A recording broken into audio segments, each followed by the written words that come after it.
Hello. Okay, so today we're talking about Twelfth Night, and I want to talk about five things, and the five things all start with M. So let's go through them. The first one is mistaken identity, and where this shows up in this play. The second one is madness. The third one is messages and messengers. The fourth one is music.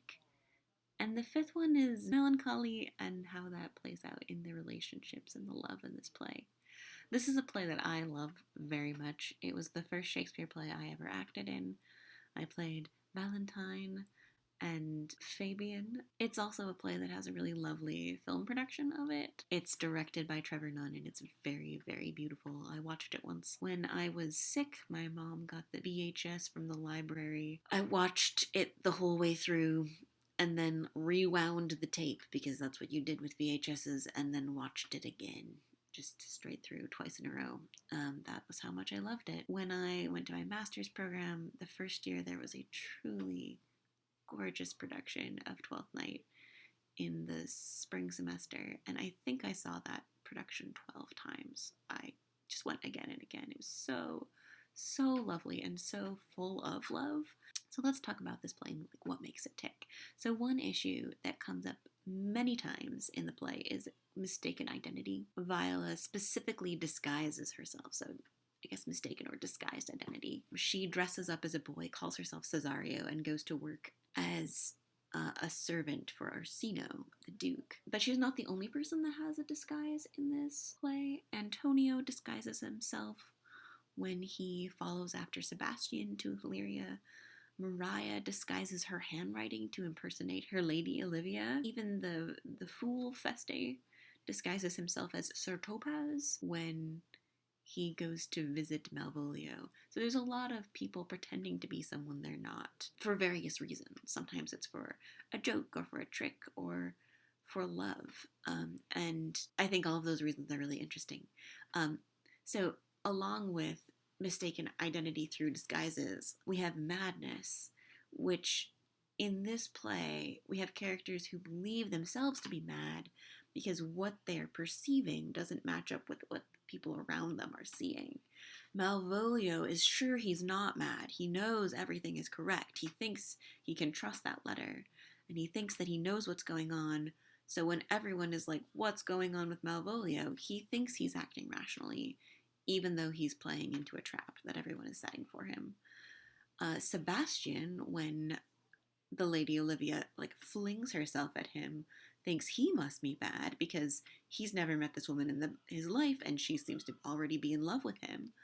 By the end of the play, everyone is thinking that everyone else is speaking madness because there's all this confusion about the identity of these twins. And I think part of what points this all to is that, yes, mistaken identities can change the way people perceive the world, but so can love. So when characters are making exclamations about someone's reaction to love, particularly people's reactions to Olivia's love for her brother, her extended mourning, Duke Orsino is like, you think this is love? How much is she gonna love when she loves me? And her uncle Toby is like, what a plague means my niece to take the death of her brother thus?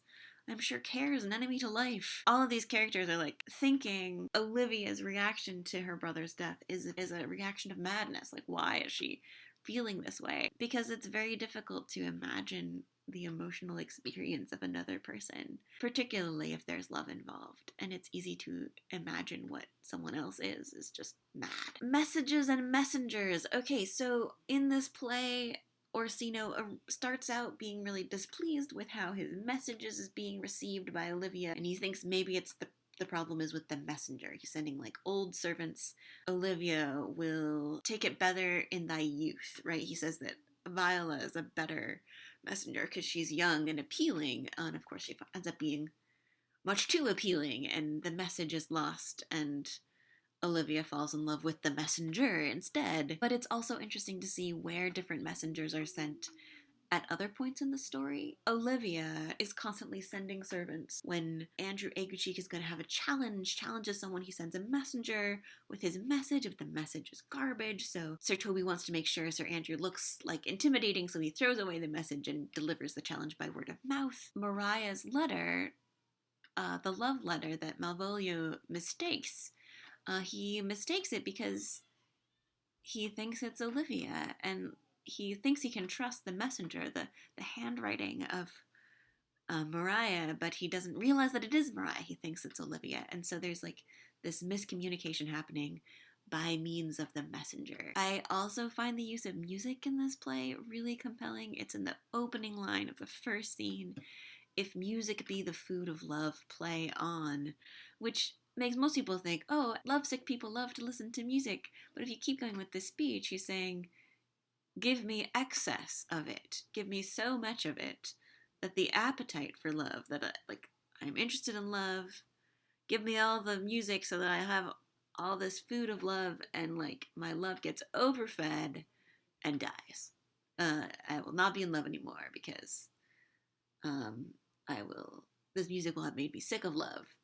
And instead, he just gets sick of the music and is not any less in love than he was. But throughout the play, there are moments of music that bring out emotional honesty in a lot of these characters, especially the scene with Sir Toby and Mariah and Sir Andrew and the Fool, and his song in that scene, "Oh Mistress Mine." It has this line, "Youth's stuff will not endure." And the message of the song is like, because youth is a stuff that will not endure, come kiss me, sweet and 20. Like, if we're all gonna die, we might as well love each other in the meantime. And one of the problems in this play is Malvolio and how he gets treated as like pretty aggressive. His punishment doesn't seem to fit the fault. But one of the faults he has is that he's stopping the music. He stops the performance, the art in this play. And that is a crime that the play can't forgive him for. When we get to the end of this lecture of this play, the comedy here is a little bittersweet because there's such an awareness of death. The characters begin in mourning. In some of the productions, it's clear that the country has just been at war. Often people have like injuries that are visible, and there's various references to a war throughout the play. But throughout this play, the thing that like cuts through this awareness of death is the promise of love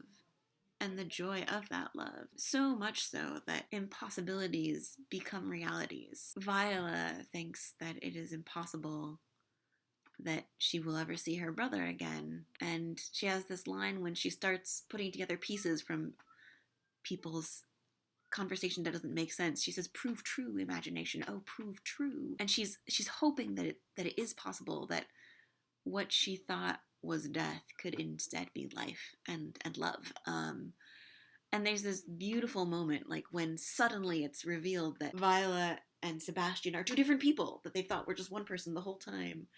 And Olivia gets the line, and Olivia says, "Most wonderful." And it's this gorgeous moment because throughout the whole play, she's been facing this rejection. Olivia has had her brother die, her father die, and then suddenly she falls in love.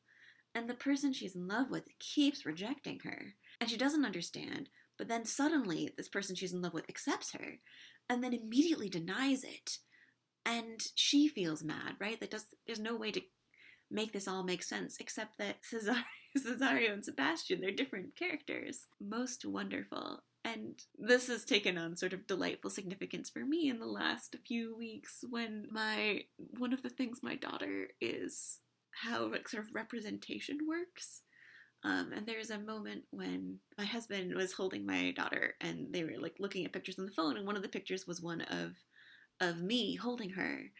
And there's this moment where she was like looking at the phone and then looking up at me and then looking back at the phone, and you could just see her little brain going, "Most wonderful."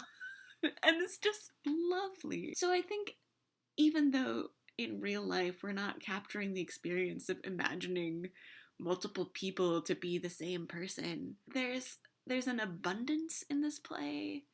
There's enough to go around for everyone, despite it being so easy to imagine a scarcity. In Macbeth, there's so much about scarcity. To be thus is nothing, but to be safely thus. Like, it's not even enough to kill the king. Now I'm the king, but like, I have to be like maintaining my kingdom, and I have to kill all threats to the crown.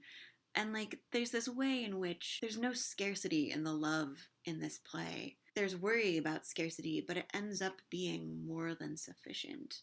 At least that's the way I like to think about it. Yeah, it's a really beautiful play. Hope you enjoy it. Looking forward to talking about it in class. I'm looking forward to your questions and your discussion. Thanks.